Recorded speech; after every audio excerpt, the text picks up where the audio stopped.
Even as far back as April, when the first teaser trailer for Todd Phillips' Joker was released, there was a sense that this was going to be a film that we'd be talking about for a very long time. This was only confirmed when, 4 months later, the film premiered at the Venice Film Festival and somehow won the prestigious Golden Lion. Critics raved wildly, and then later others began to lambast and denounce it.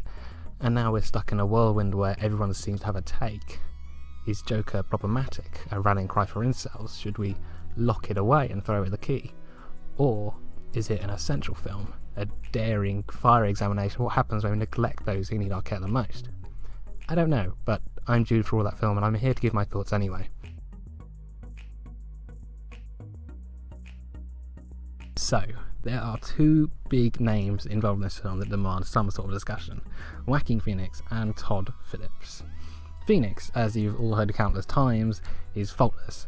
He has put his entire being into this role and is simply enrapturing, both as the lonely and uncomfortable Arthur Fleck and then the foolhardy, irrepressible Joker. He carries this film to new heights and delivers the film's most powerful moments. Todd Phillips, though, is a different element entirely.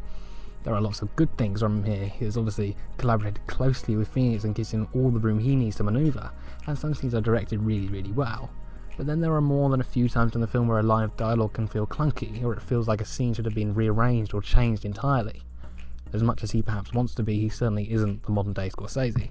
It's good then that Phillips has more to offer than just his practical directing skills, because as many times as he describes the film as a character study, and as good a job the film does do of portraying the Joker's transition from zero to anti-hero, Joker feels a lot more like a think piece than a character study. There is a rich layer of commentary to chew on here, which is perhaps surprising considering Todd Phillips doesn't really strike me as a particularly intelligent or thought-provoking individual. But he tackles a lot here, from the treatment of the vulnerable and the lack of access to healthcare and social services, to the rise and fall of political movements and how they are portrayed and indeed ignited by the media. There is a lot going on in this film with a variety of readings you could take away from it. And I think it's here that Joker impresses me the most. It's bold and brash, it stands out, and I was thinking about it long after I'd left the screening. And seemingly so is everyone else. Love or hate, the reaction to this film online has been fascinating, and reading new articles and takes about this film continues to be really interesting to me. It's almost as if Todd Phillips has released this feral cat of a film onto us and nobody knows quite what to do with it. I think that in itself is really impressive.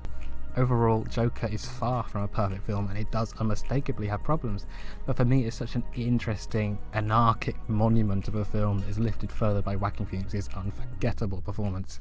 I'm giving Joker an 8 out of 10. Thanks for watching. Joker Spoiler Discussion Podcast coming soon. Bye.